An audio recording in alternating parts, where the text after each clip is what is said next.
एक साँचो हो जसले स्वतन्त्रताको सुनौलो ढोका खोल्छ। नमस्कार। शिक्षा विज्ञान तथा प्रविधि मन्त्रालय, शिक्षा तथा मानव स्रोत विकास केन्द्र र नेपाल टेलिभिजनको संयुक्त प्रस्तुति कार्यक्रम शिक्षाको चौतारीमा यहाँहरूलाई स्वागत छ। म हुँ सञ्चिना श्रेष्ठ। दर्शकवृन्द, यतिखेर हामी सर्लाही जिल्लाको बलरा नगरपालिका 4 मा रहेको काका सामुदायिक सिकाइ केन्द्रमा आइपुगेका छौँ। यस सिकाइ केन्द्रले समुदायलाई आवश्यक विभिन्न सिपमूलक तालिम प्रदान गरी स्वरोजगार बनाएको छ। अब हामी यस काका सामुदायिक सिकाइ केन्द्रले कस्ता कस्ता तालिमहरू प्रदान गरिरहेको छ भन्ने विषयमा केन्द्रित हुनेछौँ।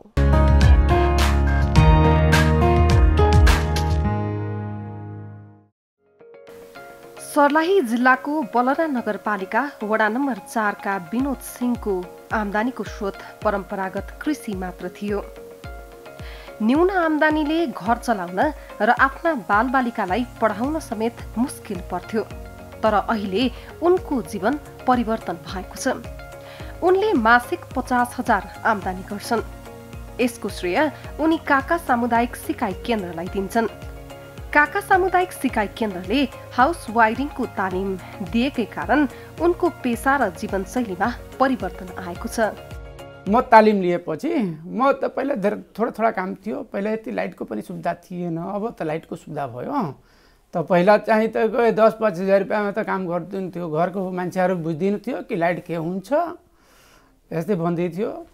वैसे गएर कहीँ 25,000 कमायो, कहीँ 2,000 कमायो। लेकिन आजको मेरो स्थिति यस्तो छ, म बालबच्चालाई पनि पढाउँछु, गार्जियनसँग म सम्पर्क कुरा गर्छु, उहाँको पनि सहयोग गरिदिन्छु। यही छ। अब यो जाडोको महिनाको लागि धेरै आम्दानी त छँदै छैन। अहिले त 20-25 हजार आउँछ महिनाको, यति छ। गर्मीमा आएपछि 60-70 हजार जति पनि आउन सक्छ। काहीँ मोटर पङ्खामा बाँध्छु। त्यस्तै बलरा नगरपालिका 4 मा बस्दै आएकी सुन्दरकला देवीले काका सामुदायिक सिकाइ केन्द्रबाट प्राप्त गरेको 3 महिने सिलाइ तालिमबाट अहिले उनी आफ्नो र वरपर छिमेकीको कपडा सिलाउने काममा व्यस्त छिन्। उनी मासिक 30,000 रुपैयाँ आम्दानी गर्छिन्। यो तालिम लिनु अघि उनी घरको काममा मात्र सीमित थिइन् भने सामान्य खर्चका लागि पनि श्रीमानको भर पर्नुपर्ने अवस्था थियो। तालिम लिन भन्दा पहिला चाहिँ म यस्तो घरकै काम गर्थ्यो हैन। अनि श्रीमानसित केही काम पर्दा पैसा माग्थ्यो। अनि तब सिलाइ केन्द्र आयो, अनि त्यसमा सिलाइ सिक्यो। अनि पछि गएर सिकेपछि 3 महिना सिकेपछि म मसिन आफ्नै घरमा राख्यो। अनि राखेपछि सिलाइ गर्थ्यो आफ्नो कपडाहरू अगल बगल सबको। अनि इमर्जेन्सीमा आएपछि एक दिन सिहाल्थ्यो। अनि सिएपछि त्यही व्यापार आफ्नै घरमा आगे गएर सोचेको थियो हैन। म टेलर खोल्छु सिलाइ मसिनको सोचिरहेछु। अनि कमाइ चाहिँ महिनाको 20-25 हजार आइहाल्छ नि महिनाको। प्रेम सहनी अर्का एक पात्र हुन्। गरिबीका कारण जीवनयापन सञ्चालन र छोराछोरीलाई पढाउन निकै मुस्किल भएको दिनलाई उनी सम्झन्छन्।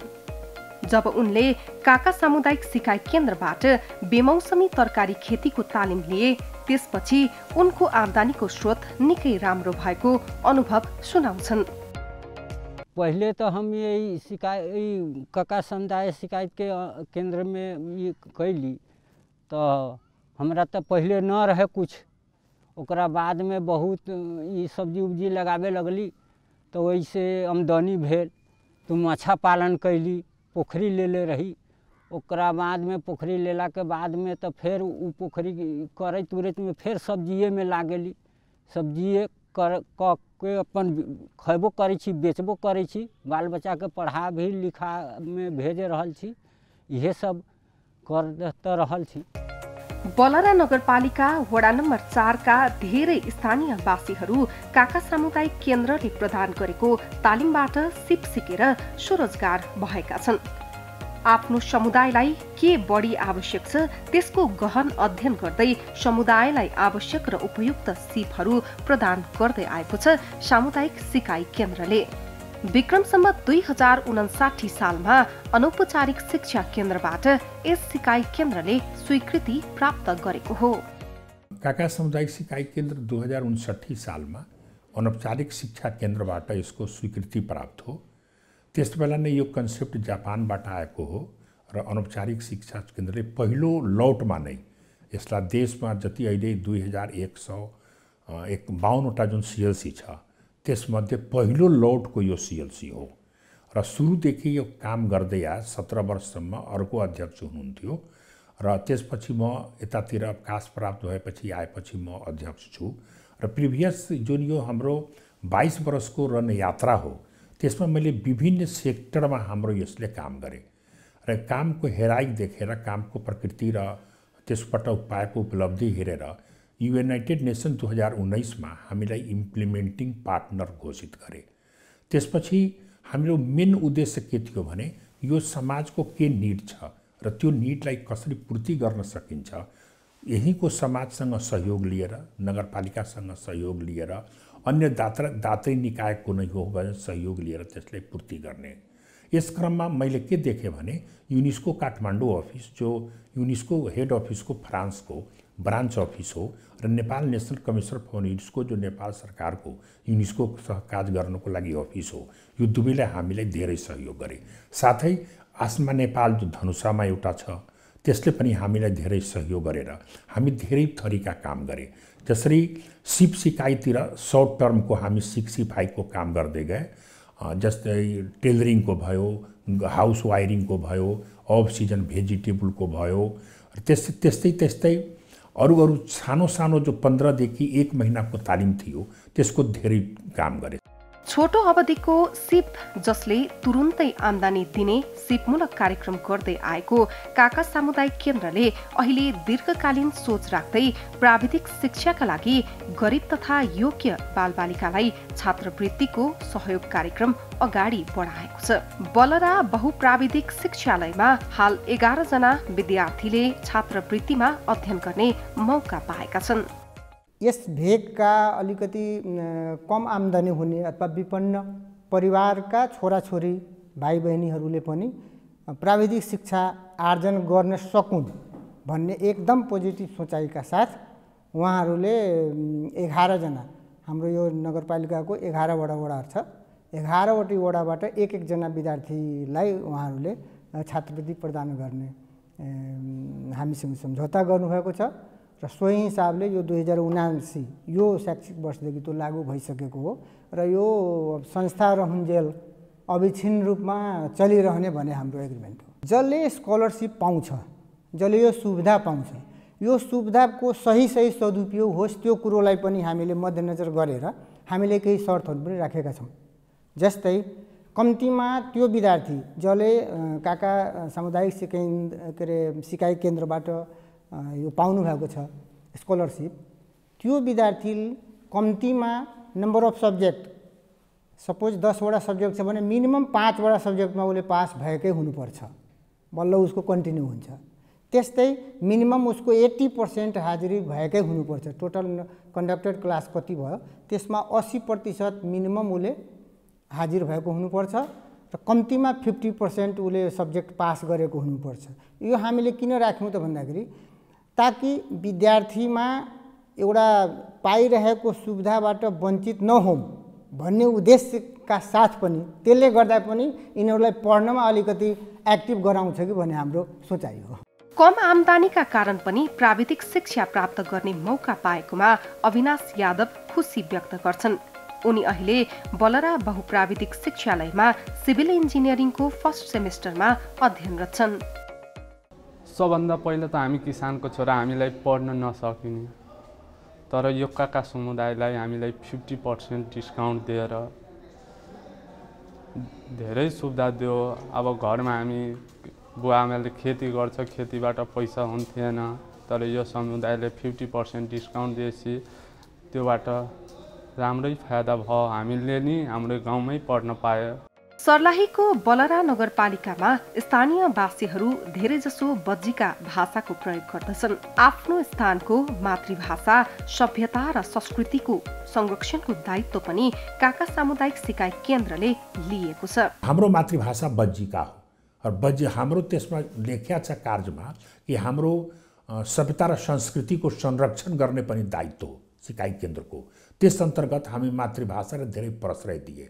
त्यसमा भाषा आयोगसँग सहकार्य गरेर बज्जिका भाषाको इतिहास, व्याकरण र डिक्सनरी तयार गरे र साथै प्रकाशकको रूपमा काका सामुदायिक सिकाइ केन्द्र भएर 1 र 2 क्लासको किताब पनि पब्लिस गरेर 15,000 2 क्लासको र 15 दुना 30,000 1 क्लासको किताब हामी यतिजना विद्यार्थी लाभान्वित भइसकेका छ र तेस्रो कक्षाको किताब बज्जिका भाषाको हाम्रो अहिले प्रकाशनको स्थितिमा छ।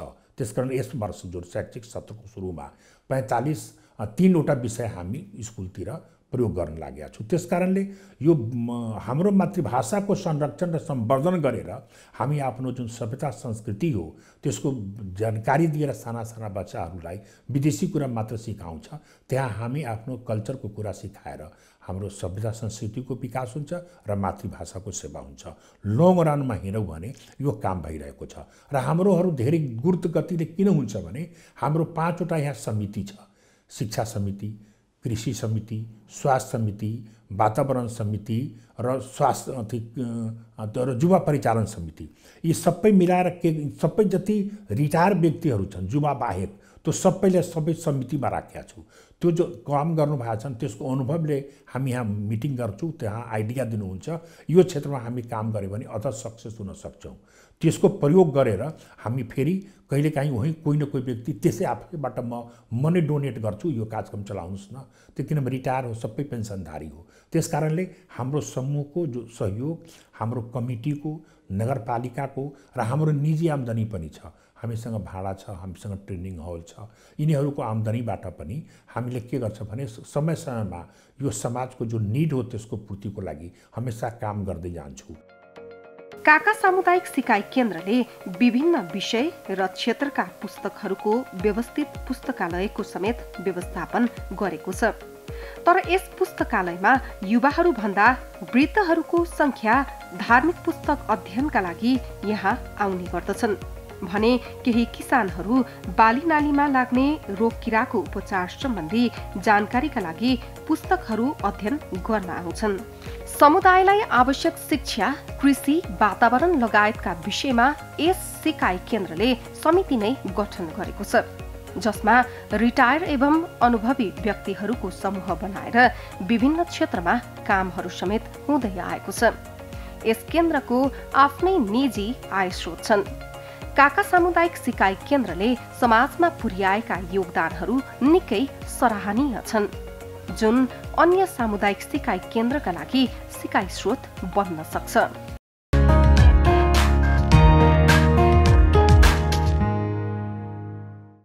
दर्शकवृन्द, कार्यक्रम शिक्षाको चौतारीमा यतिखेर हामी पर्सा जिल्लाको पर्सागढी नगरपालिका 2 बागबानामा रहेको श्री नेपाल राष्ट्रिय आधारभूत विद्यालयमा आइपुगेका छौँ। अब हामी यस विद्यालयले शिक्षा क्षेत्रमा अपनाइरहेको असल अभ्यास र गतिविधि समेट्दैछौँ।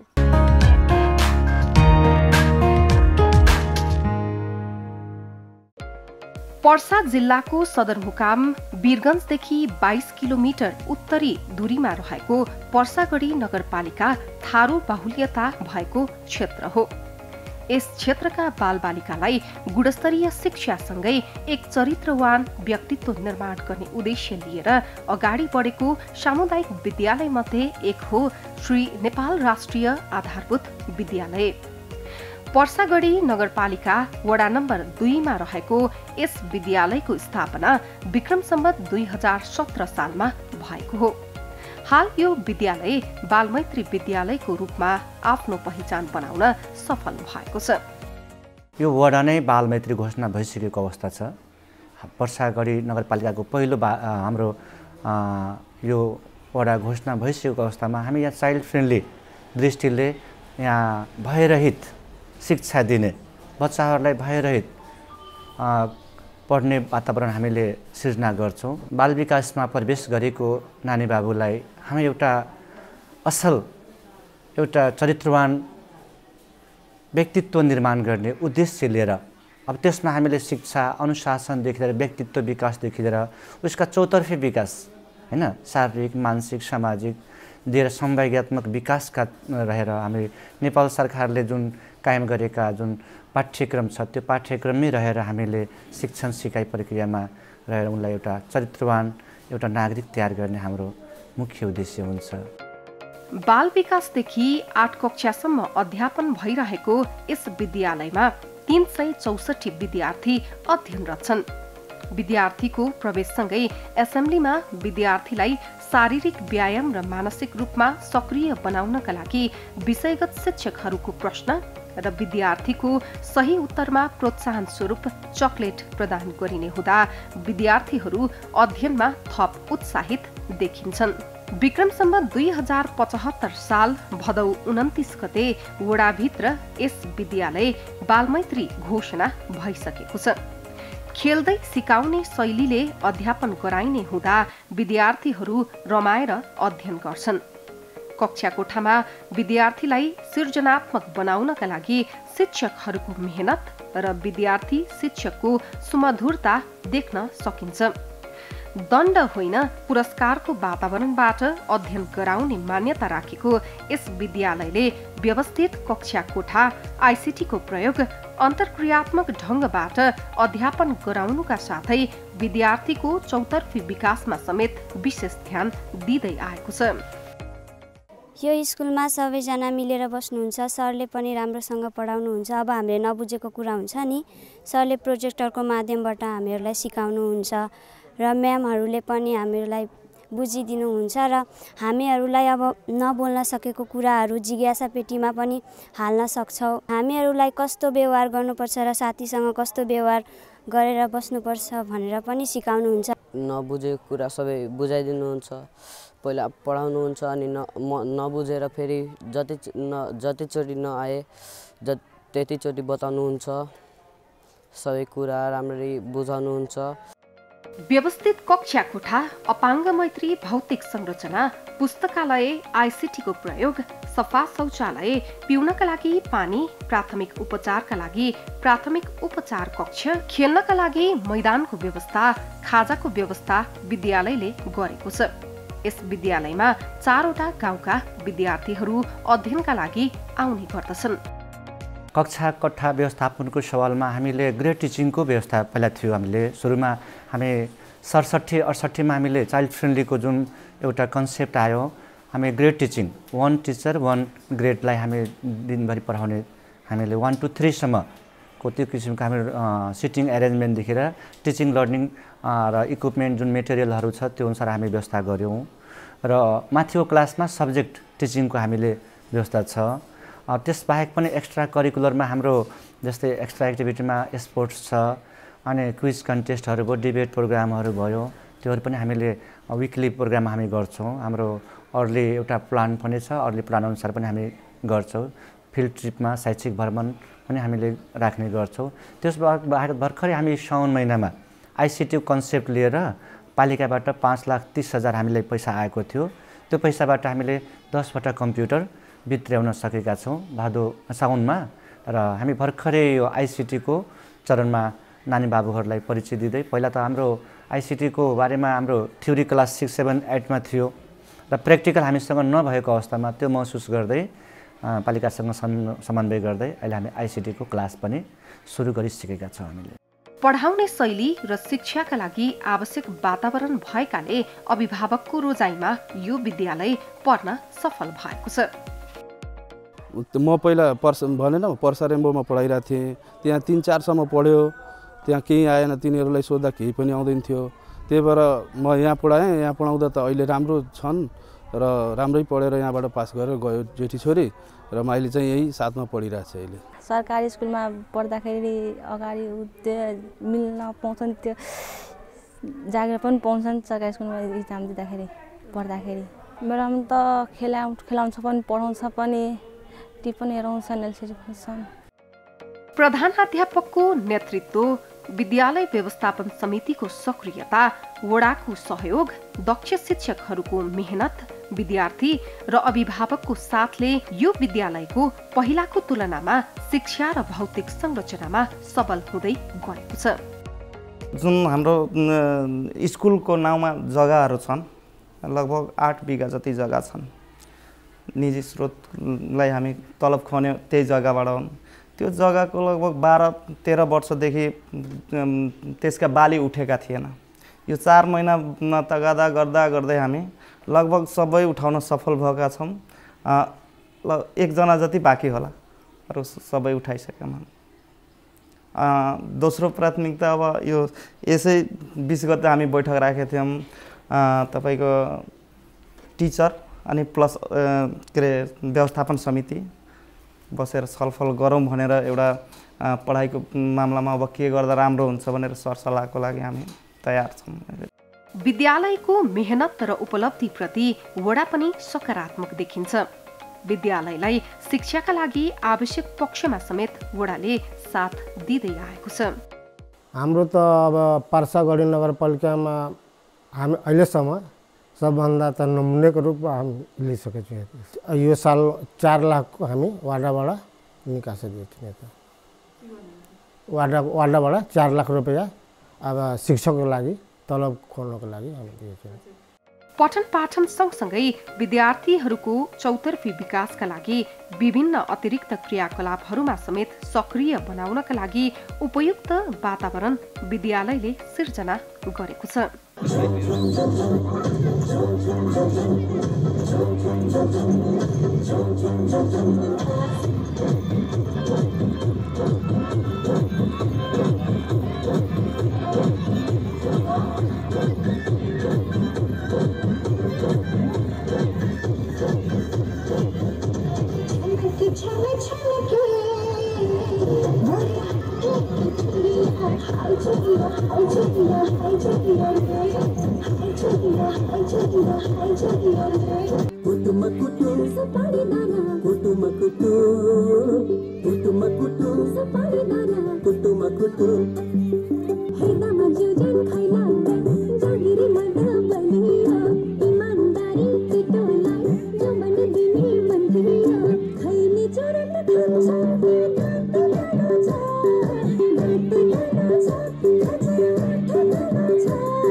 विद्यालयले पठन पाठनलाई प्रभावकारी र उपलब्धिमूलक बनाउनका लागि समय समयमा छलफल बैठकहरू पनि आयोजना गर्ने गरेको छ। हाम्रो विद्यालयको आफ्नो एउटा रुल्स रेगुलेसन हुन्छ। अरू विद्यालयले बन्द गरोस् नगरोस् हाम्रो आफ्नो किसिमको आफ्नै सिस्टममा पढाइ हुन्छ। र जस्तै हाम्रो यहाँको जुन नानी बाबुहरूलाई खेलको एक्स्ट्रा एक्टिभिटी कुराहरू भयो, यहाँको रुल्स रेगुलेसन भयो, हाम्रो ड्रेस पनि अलग छ अरू स्कुलभन्दा पनि। र यहाँको जुन चाइल्ड फ्रेन्डली इन्भाइरोमेन्ट अरूको तुलनामा 30वटा विद्यालयमा हाम्रो विद्यालय आफ्नो एउटा छुट्टै पहिचान भनेर पनि पर्सागढी नगरपालिका अन्तर्गतमा छ। र आइसिटीको सन्दर्भमा पनि हुन त माविहरू छन् 4वटा मध्ये हाम्रो आधारभूत भएर पनि हामी पनि उहाँहरूसँग नेक टु नेक नै काँध मिलाएर हामी पनि अगाडि बढ्ने प्रयासमा हाम्रो टिचर साथीहरू गरिरहेको छ। र हाम्रो एसएमसीका पनि मेम्बर, यहाँका स्थानीय जनप्रतिनिधि, वडा अध्यक्षहरू पनि सहयोग गरिरहेकोले अरू विद्यालयभन्दा हाम्रो आफ्नै किसिमको परिवेश रहिरहेको छ। हाल यस विद्यालयमा 11 जना शिक्षक समूह रहेका छन्। यस क्षेत्रका 30वटा विद्यालय मध्ये बालमैत्री विद्यालयको रूपमा आफ्नो छुट्टै पहिचान बनाउन सफल भएको छ। पर्सागढी नगरपालिका भित्र भएका विभिन्न प्रतियोगितामा श्री नेपाल राष्ट्रिय आधारभूत विद्यालयका विद्यार्थीहरूको बाक्लो सहभागितासँगै विभिन्न उपाधि समेत जित्न सफल भएको विद्यालयले जनाएको छ। विद्यार्थीले प्राप्त गरेका पुरस्कार र शैक्षिक नतिजाका कारण विद्यालयले प्रदान गरेको शैक्षिक वातावरणप्रति अभिभावक र विद्यार्थी विश्वस्त देखिन्छन्।